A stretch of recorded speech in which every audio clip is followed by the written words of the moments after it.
Good afternoon, ladies and gentlemen, and welcome to Salem by Night, or Salem by the afternoon, as the case may be today.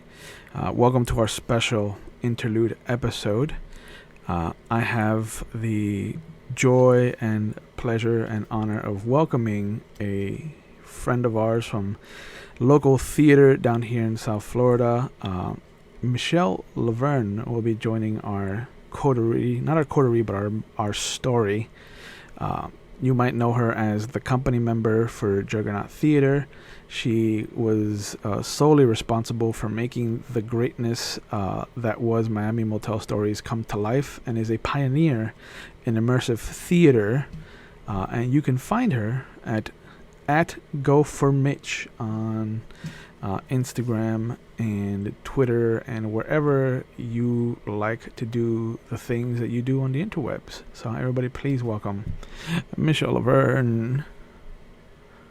Yay. Thanks for having me. Welcome to the game, Michelle. You are playing an interesting character called Mustang Breq. And Mustang is not her real name. But tell us a little bit about how you envision Mustang in the world of darkness. She's kind of a no nonsense kind of gal. You know, she I didn't want to do like the whole femme fatale, like I'm like just pretty vampiric.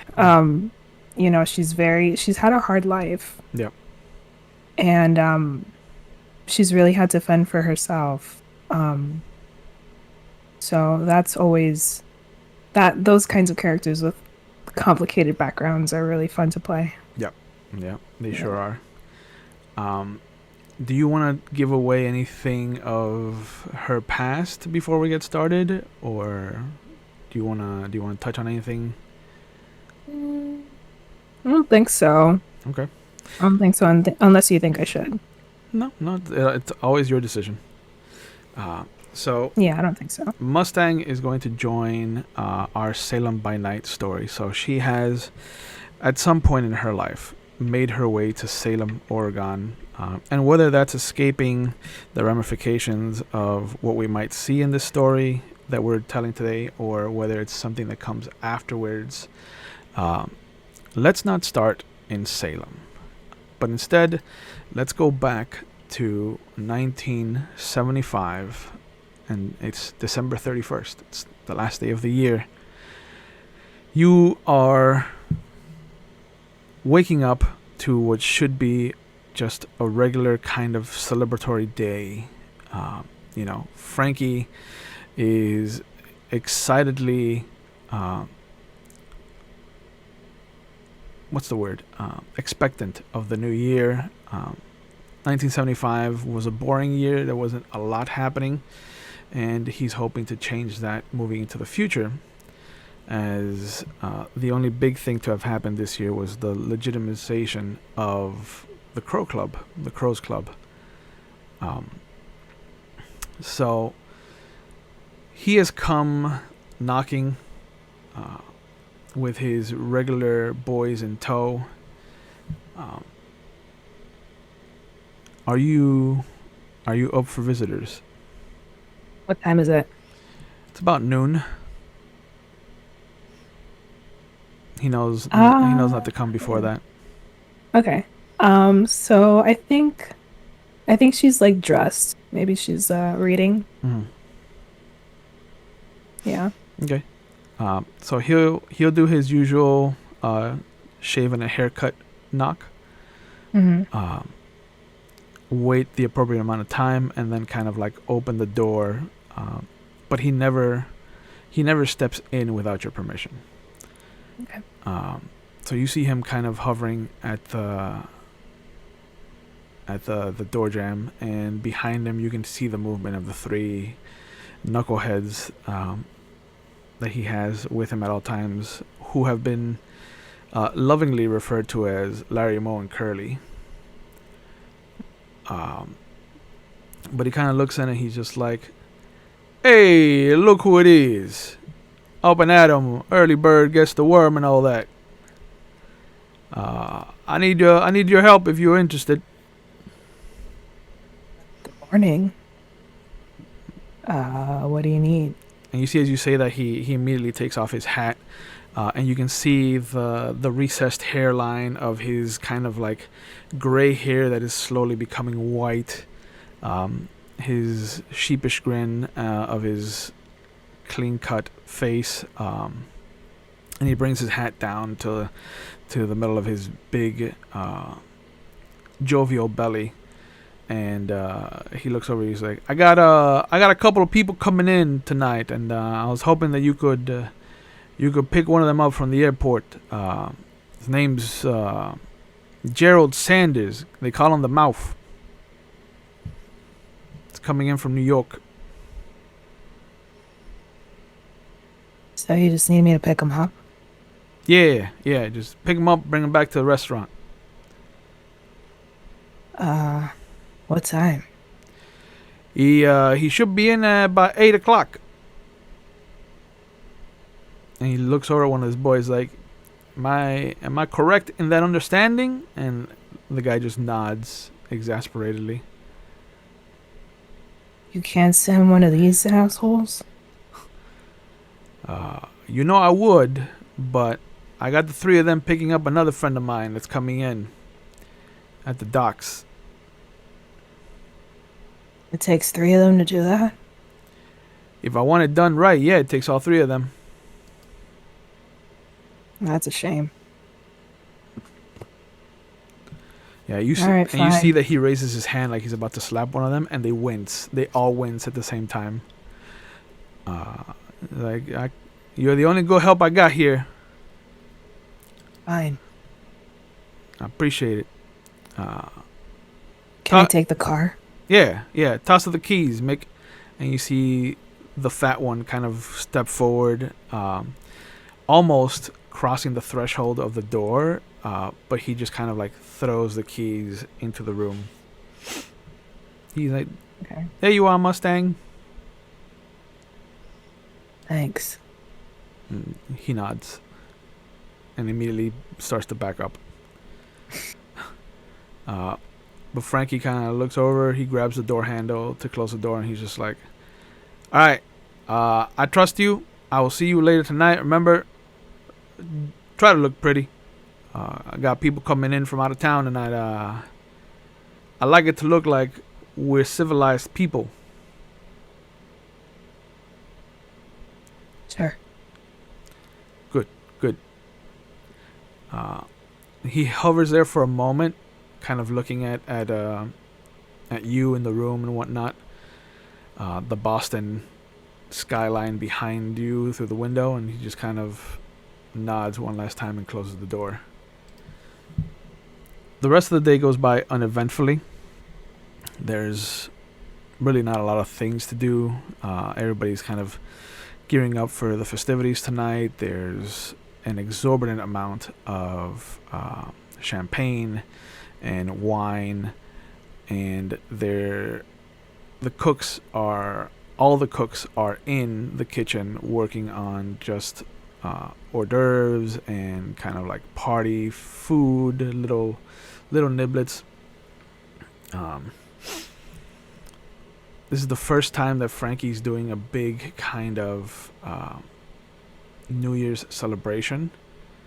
And it's because of some woman that's come into his life recently who just wants to make a big thing about the new year and celebrating the end of one year and the beginning of another year. Something about maybe starting to call it like the first night celebrations and things like that. It is it's been something that's hovered on your periphery. It's not something that he's kind of shoved down your throat. The situation isn't. He hopes, from the body language that you've seen him have, and the way that he talks about her, he hopes that something romantic can come of it. But he also hasn't said it out loud. Like, he's one of those kind of superstitious people that the second you say your plans out loud, they'll come to ruin. Crapped on. Yeah. So, do I know this woman? if you've tried to find out who she is, that could be a thing. Sure. Is that something that you think she would be doing? Yeah, I think so. Okay. Yeah. Then let's have you do your first roll of the night of the day. Okay. How exciting. Yeah. And let's have you do an investigation. And how would you go about trying to find out who she is? Would it be like just your own piecing together of things that he's said, or would you start asking people around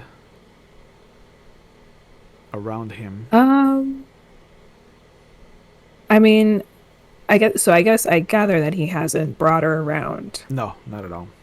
Tonight's going to be the first night that he actually is seen with her. Yeah, I think I would probably have asked one of the three stooges he's got with him. All right.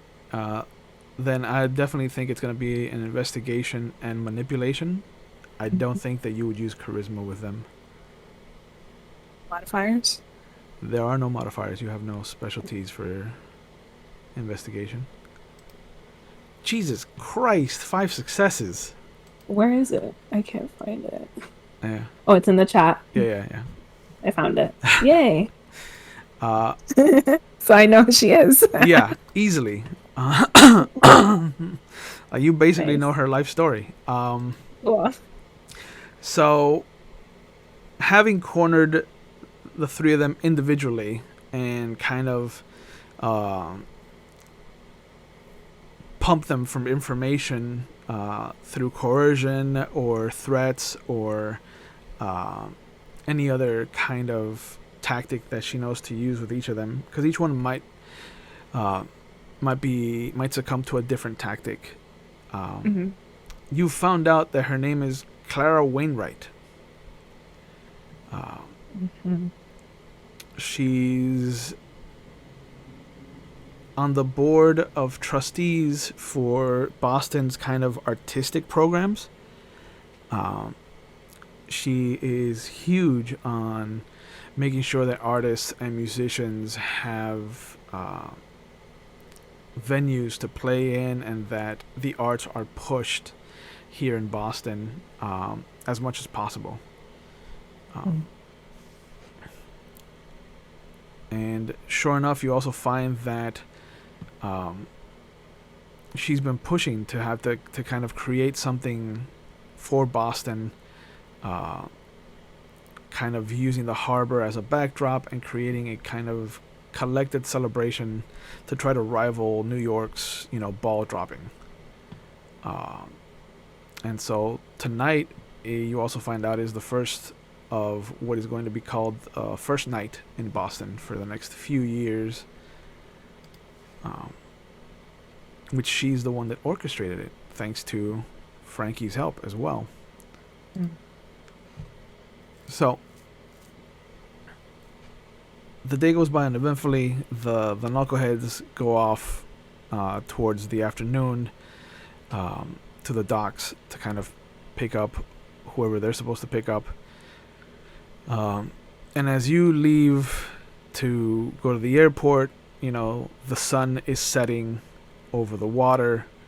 Um, it is a beautiful sight to see over the Boston Harbor with the city skyline in the rearview mirror, just juxtaposed in the dying light.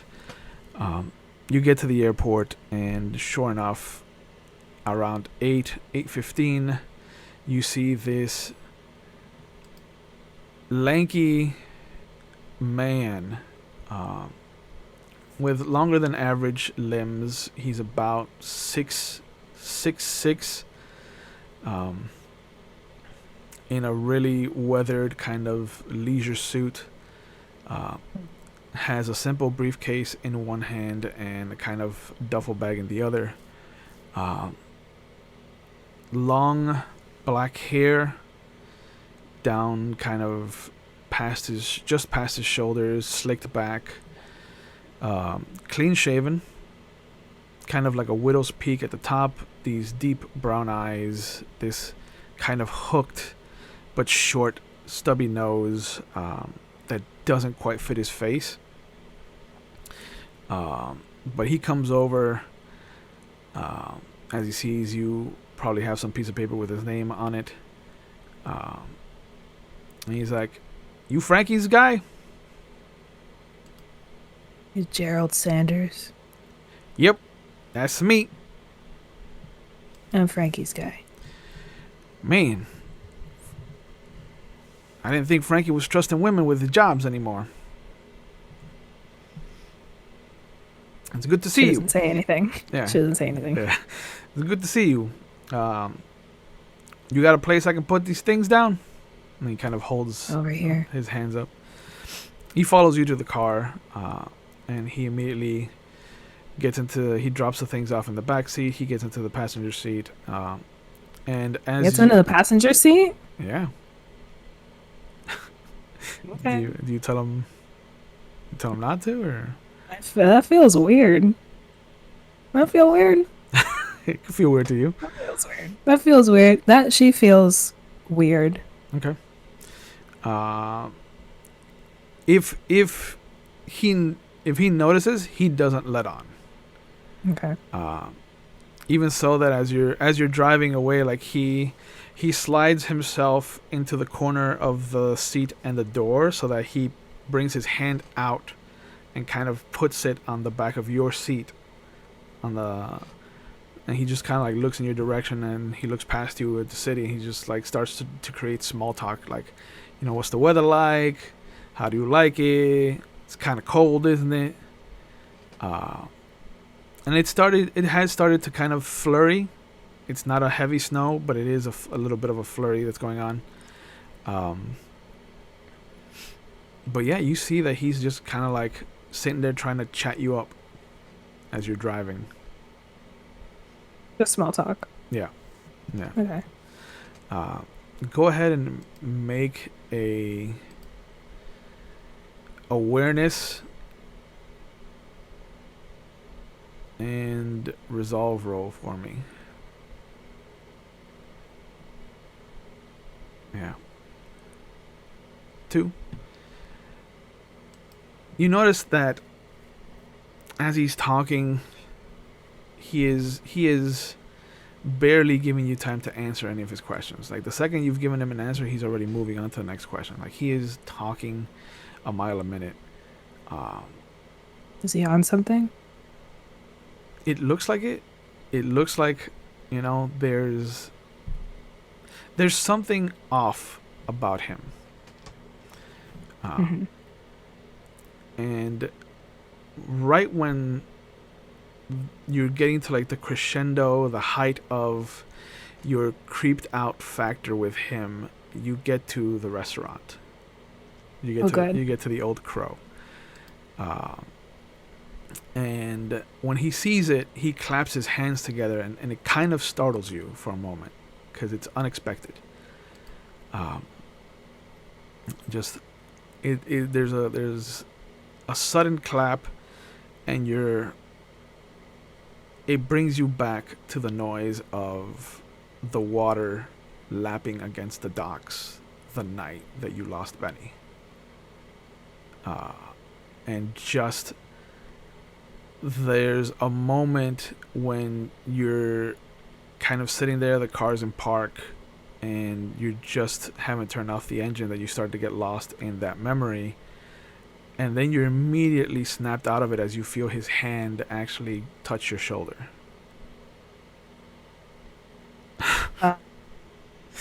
Yeah. So she does one of these. Yeah, you recoil. And he's like, Yeah. "Oh, wait, hey, sorry. You look like you were 1,000 Don't miles touch away. me. You okay? Just you You okay?" get out of the car, please. Yeah, sure. And he looks at you for a moment. You see him lick his lips, and then he kind of gets out, opens the back seat, and pulls out his stuff.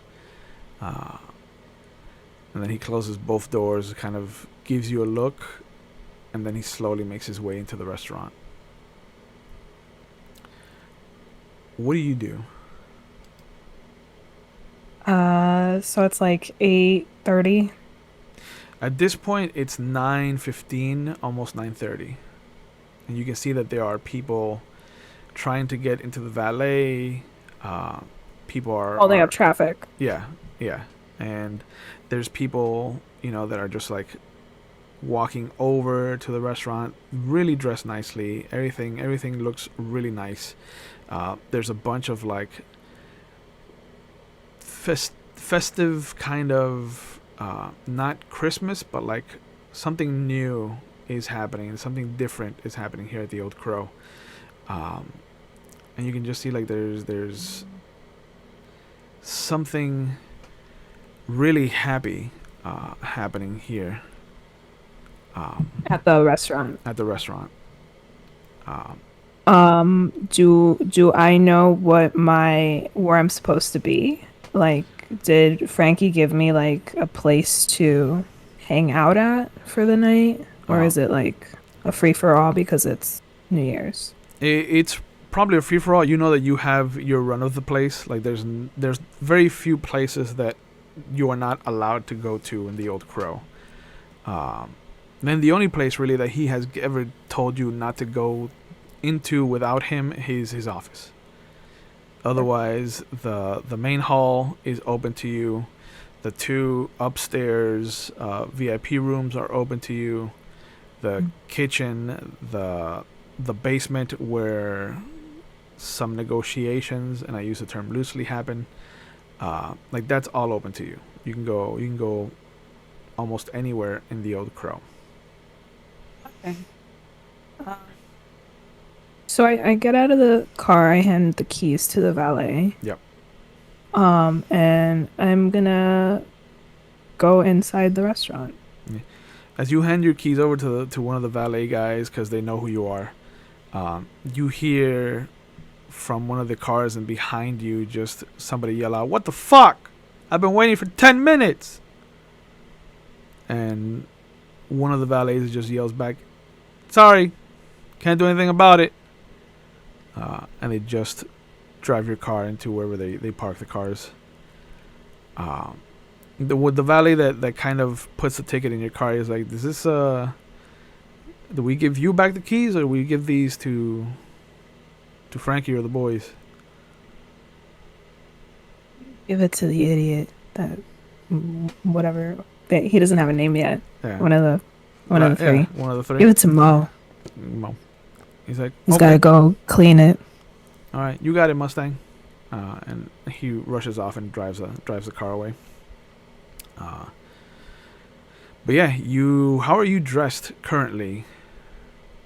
Did you go pick this guy up in your nice outfit, or? Well, I would assume, because Frankie told me to dress nice and it is New Year's, that it's, a step up from like nice. Yeah. Like I don't think she really had any business driving a car. Okay. With what she was wearing. I think she's a little extra that way. Yeah.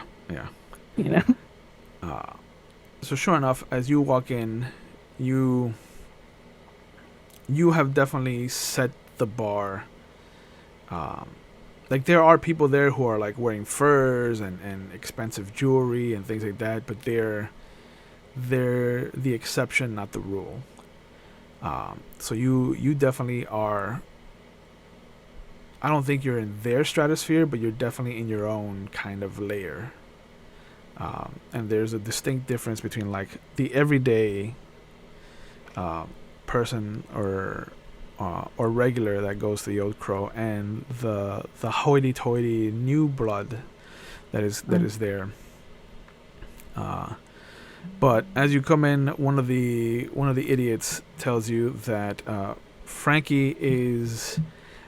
He comes over. He's just like, "Oh, Mustang, good. Frankie's upstairs in the presidential suite. He's got some people he wants you to meet." Okay. Can I get a drink first? Oh yeah. You see him kind of like sheepishly back away from you, and like he puts his hands like up, like he did, like you just slapped his hand away. He was just like, "Oh shit, sorry," and he just kind of backs away into somebody, and then there's like a whole situation of him like apologizing to them, and if it could be filmed and put on television, this would be these three are like Benny Hill level. I love it. It's great. But yeah, you go to the bar. The bartender there, just like as you walk up, he already is mixing your drink, and he just slides it over to you. He just gives you a nod, and then he goes over and starts to talk to somebody else. Upstairs in the restaurant, which is a three-story building, the main gallery is massive. There's a special kind of bar that can be walled off from the original restaurant, or like today, the walls can be slid away to kind of open up the spot. But normally the bar is kind of like off to the side for people waiting for their tables. And the rest of the gallery is kind of like separated into the main dining room, the outer terrace that has no tables currently. It's just like a place where people can go and smoke and be outside for a moment. And then there's the kind of covered, what Frankie calls the atrium. It's like this old, what used to be a kind of greenhouse that was added to whatever this was before, that's been converted into a nice kind of like, if you can't afford the VIP rooms upstairs, this is your next best thing. Excuse me. So there's only like 3 tables there right now that can all be linked together to create one table for like a special occasion. But going upstairs, you know that at the end of the hall is Frankie's office, and then the 2 doors on either side are the 2 special VIP rooms. The presidential suite, which is a moniker that he likes to use for the bigger room, and then there's the princess suite, which is what he's labeled after you, which is the smaller kind of. It's still a VIP room that can host about, I would say 20 to 30 people comfortably. The presidential can go up to 50. Pretty big. Yeah. Pretty big second floor. Yeah. Like the restaurant is huge. The restaurant takes a good portion of a corner slot. Okay. All right. Good job. Yeah. And as you go up, you see that one of the 3 knuckleheads is posted outside the door. He is in what looks to be a tuxedo with tails. Because he probably doesn't understand the difference between a regular tuxedo and like a performing tuxedo. So he looks like a fucking maitre d' at a high-end restaurant. And as he sees you, you see him kind of stop fiddling with his tie, like he's trying to pull his collar forward or out. And he sees you, and he just kind of like stands up straight like a soldier suddenly. Which one is this one? Just This is Larry. Larry. Yeah. Larry. Yeah. Okay. You look like a fucking waiter. He looks down immediately. He's just like, I know. This is the only thing the rental place had. She chuckles a little bit. Just like a little bit, like Yeah. Like you know that all three of them probably went to the same spot. Yeah. And they're all wearing like different hand-me-down tuxedos. They're so helpless. Like this is what they think fancy means.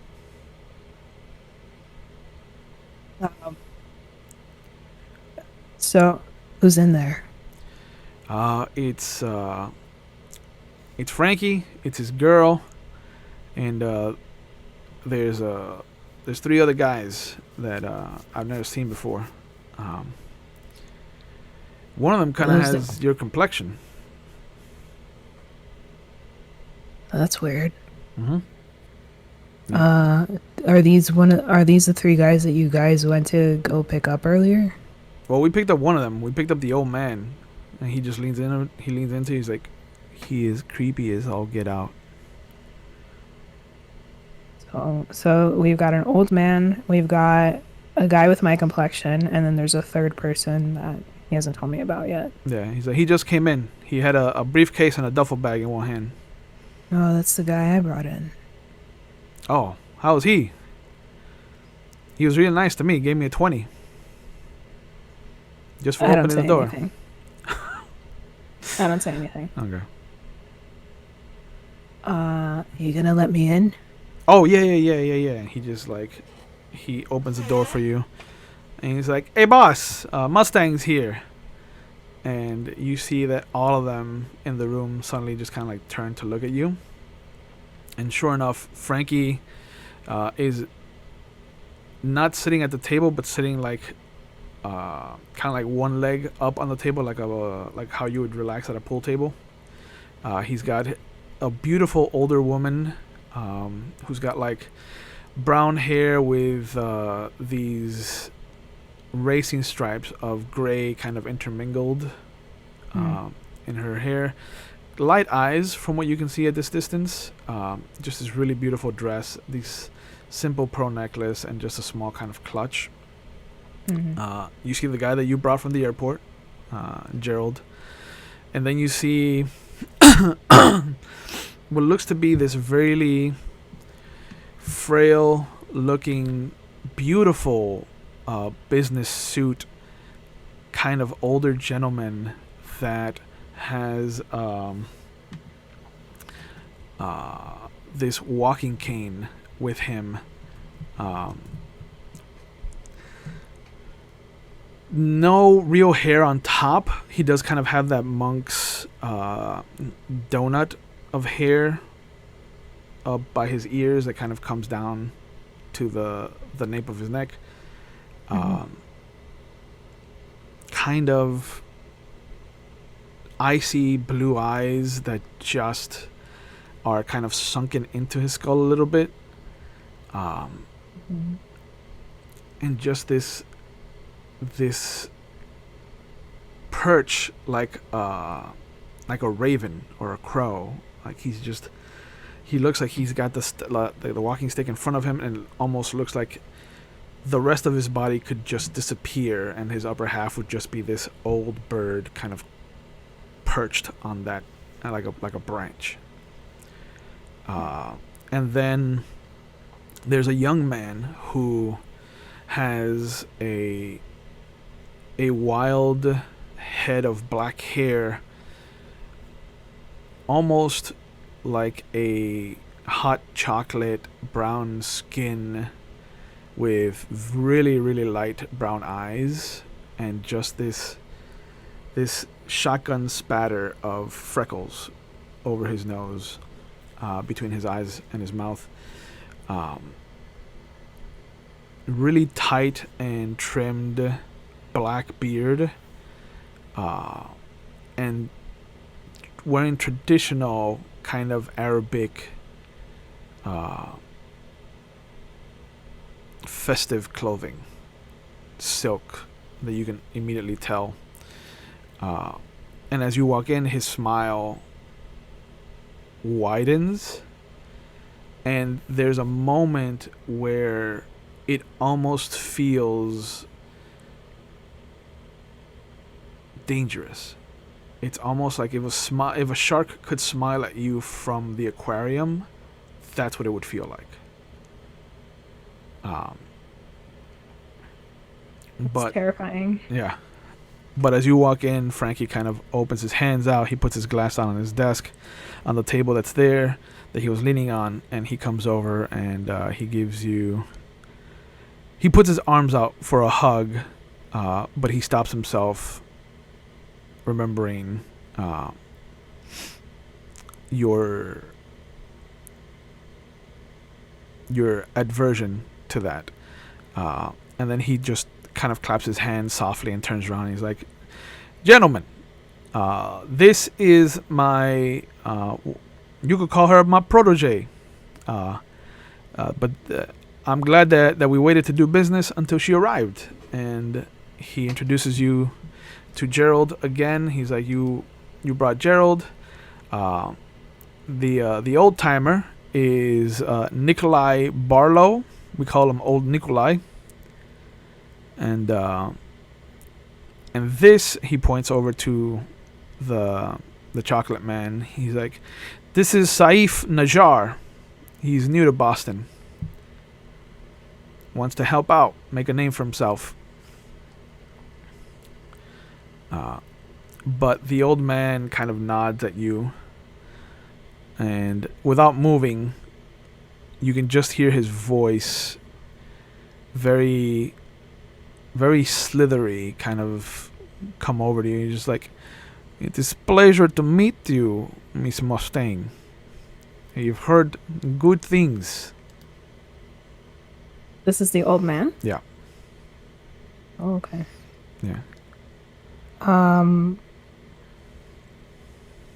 So he's introduced everybody but his girl, Yes. right? Yes. Okay.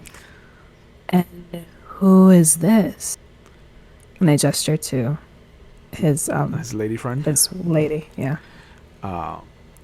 She comes over and holds out her hand to you. It's also gloved. She has these long white silk gloves on, and she's like, "My name is Christine Wainwright, Clara Wainwright. I've heard so much about you. So excited." Pleasure. The pleasure is mine. She's like, "Oh, I don't mean to make you talk. I'm sorry. I know that's it's not natural." And you see she becomes completely awkward about how to handle you. And it's not lost on Frankie, who immediately like kind of puts his arm around her and then starts walking her back to the table. And he's like, hey, there's plenty of time to get to know each other. Let's have some food and then we'll talk business.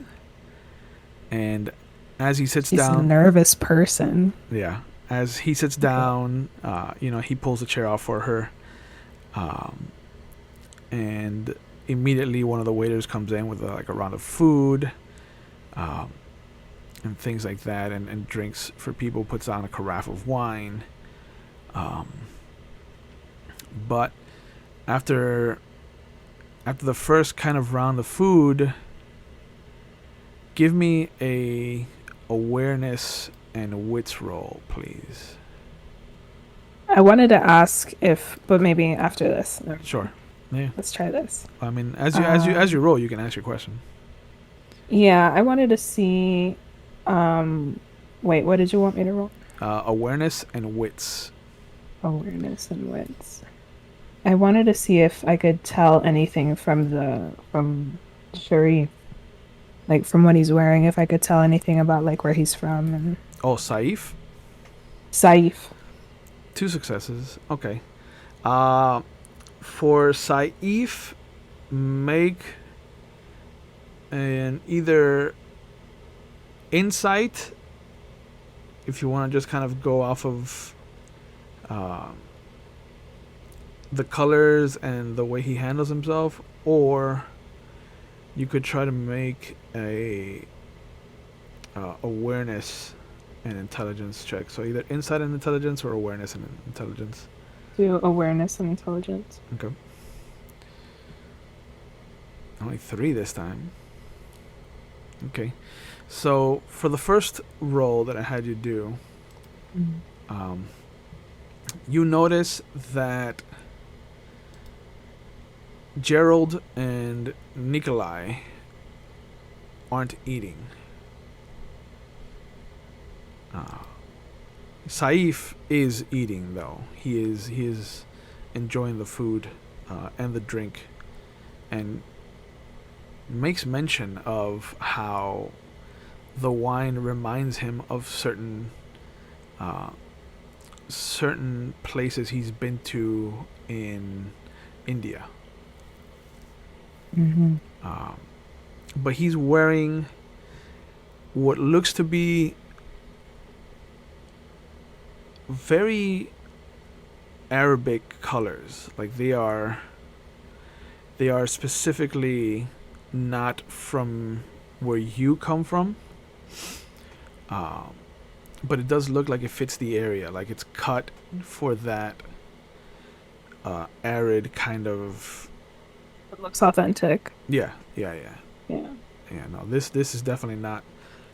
Excuse me. Something that was appropriated. This is something that definitely looks like it was either handmade there, or by somebody who comes from there. Okay.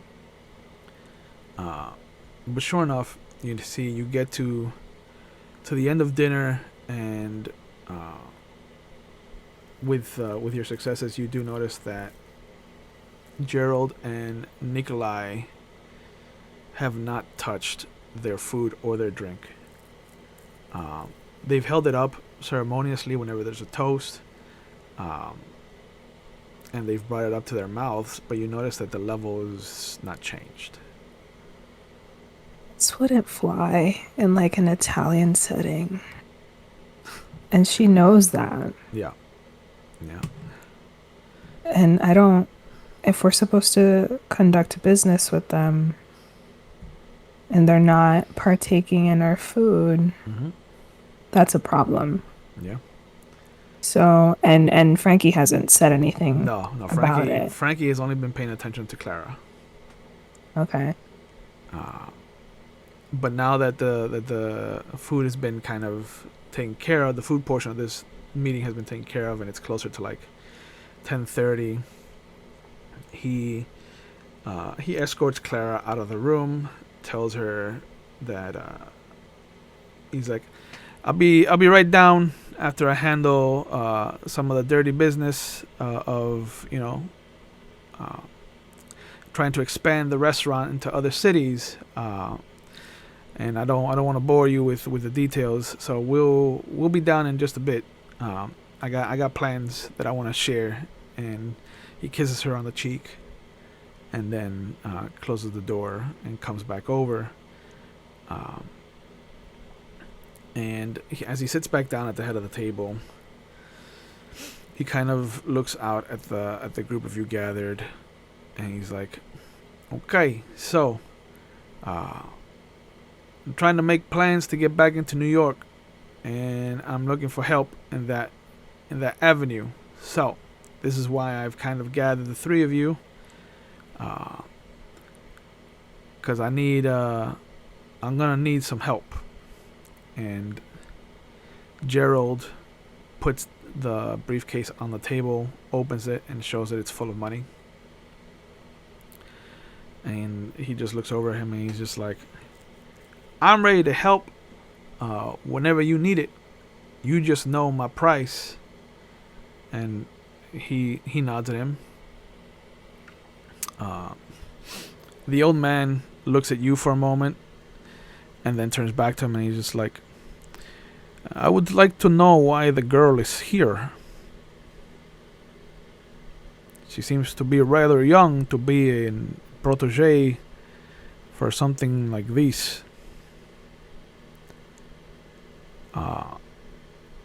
And he sits back and he just looks at me and is like, I trust her with my life. She is I can tell you what, I'm not gonna speak for her. I'll let her do her own talking. And he kind of opens the floor to you.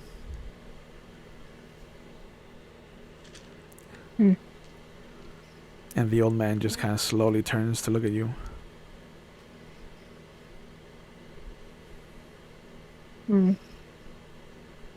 What does she say? Saif has not stopped looking at you.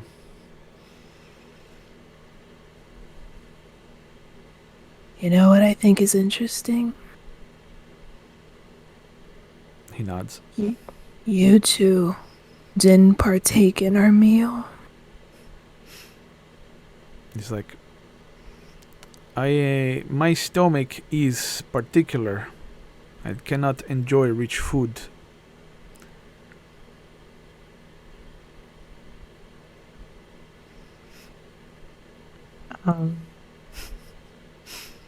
As you know, it is part of the Italian culture that you partake in our food. To not do so is a slight on this house. Is it not, Frankie? And you see that they all turn to look at Frankie. And the old man is like, is this how you feel, Mr. Crowe? Crowe. Is this girl speaking your heart? And he looks, hasn't moved. Frankie just kind of nods. She brings up a good point. I wasn't paying attention, but if she says that you two didn't eat, that's a suspicious action if I've ever heard one. You come into my house, you don't partake of my food. How can I trust you and do business with you? And at that point, Gerald kind of pushes the briefcase a little closer to him, and he's just like, you think this money just evaporates because I don't eat your food, old man? It's a new year. It's a new world. Not everything has to be by the old rules. And he kind of just looks at the money, he nods, and then he reaches out and closes the briefcase and slides it back towards Gerald. And he's like, some things don't change. My family's been doing business like this for years. I'm not gonna start changing things just cause someone tells me to. I think I'm gonna look for business partners elsewhere. Immediately, Gerald just kind of closes, like he locks the briefcase, stands up, and he's just like, you're making a mistake. This could have been good for us. And he just starts to walk out. The old man stands up and he just looks over at you. He's like, I like the way you handle yourself, young lady. You are very attentive to details. This pleases me.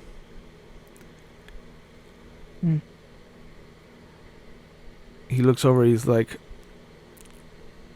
Saif, please, could you keep things quiet for us? And Saif nods. And as Saif kind of still looking at you, still smiling, as he stands up, the room becomes quiet. everything outside, the festivity, the people, the music, the noise, everything just suddenly stops. Oh no. And there's an eerie quiet that just extends into this room. And as it becomes thunderous in your ear how quiet this is, you turn to look at Frankie, and in that blink of an eye, Saif has shifted from where he was standing to right behind Frankie with a Oh knife no. at his throat, and the old man is nowhere to be found. And that's when you feel his iron grip of a hand on either side of your shoulder just kind of clamp down and hold you in place. And as you hear and feel the hot breath of his voice on your cheek from behind you, you just hear, "You are going to make a very valuable asset, young lady, and I hope that you do not look on us with disdain for this." And as he says that, you feel his lips touch your neck, and they spread almost like he's about to give you a hickey. And as you feel that terror and disgust at somebody touching you without your permission, you feel the two fangs just suddenly pierce your skin, and everything fades away. Everything just washes to black, and there's this moment where you can hear your heart slowing, the beating just thrumming in your ears. You can feel the rug of the floor underneath you. You can feel the footsteps of somebody rushing in, somebody following after. You can feel all of this chaos in this quiet, silent moment. And as your eyes start to try to focus on the shapes above you and the creeping sound of noise coming back into your ears, you can see the old man just smiling, hovering above you like that perched raven, his mouth and chin just red with your blood.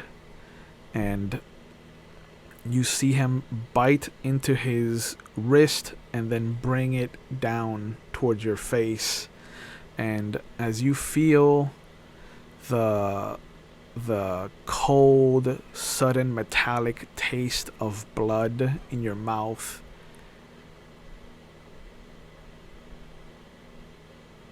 your life has changed forever. And as you remember this nightmare, there's a moment where everything starts to work again, and you can feel the blood rushing to you from your heart to the extremities, to the fingertips, to the toes, to up and down your shins and your thighs and your biceps and your forearms, up your neck, into your head. And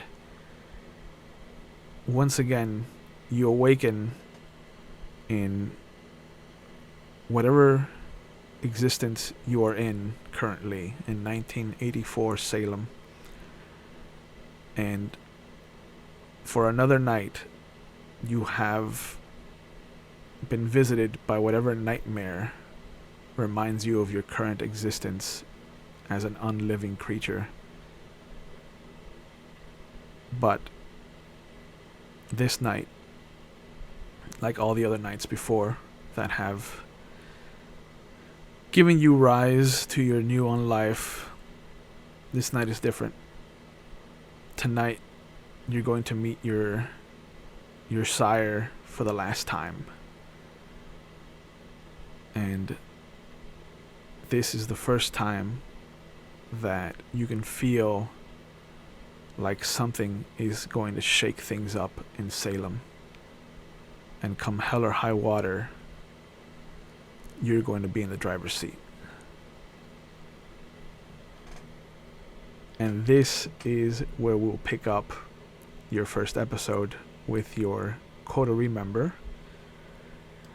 I'd like to thank everyone for joining us for this special episode, as I do have a flight this evening, so I will not be streaming tonight. And we will pick up something special on Wednesday as I introduce something new to the channel. And I would like to thank again Michelle Laverne for joining us.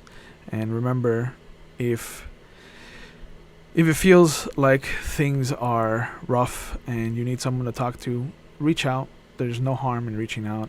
Talk to a friend, talk to a family member, and if you can't talk to either of them, talk to a professional. But remember to wear your masks, keep your distance, wash your hands, and please take care of each other. And I will see you guys on Wednesday. Be safe.